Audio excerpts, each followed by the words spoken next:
Hi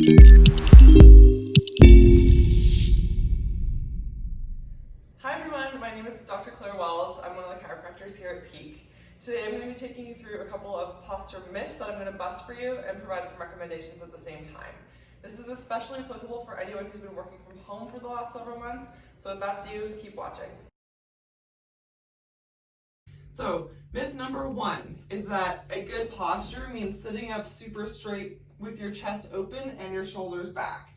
Most of us will end up overextending our spine in this position, so instead you want to kind of neutralize things by trying to make your rib cage and your pelvis stacked.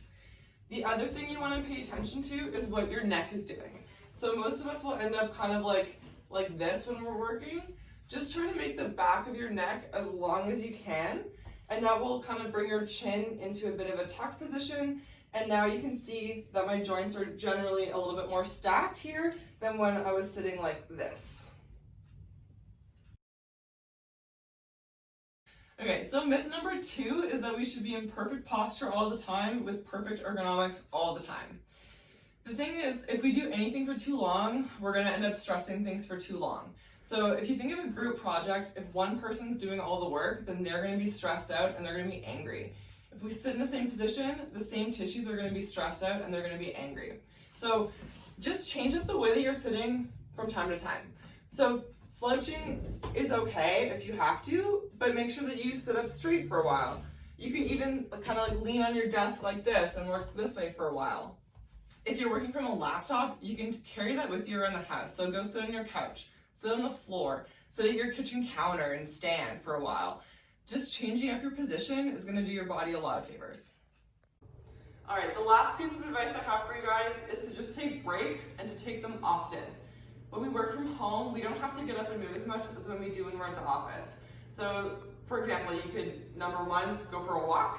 It could be laps around your living room, it could be outside. Number two is going to be to stretch what has been closed off. So when we're working on our desk, that usually means our pec muscles, so our chest. It means our hip flexors in the front of your hip here. And it means your hamstrings on the back of the thigh.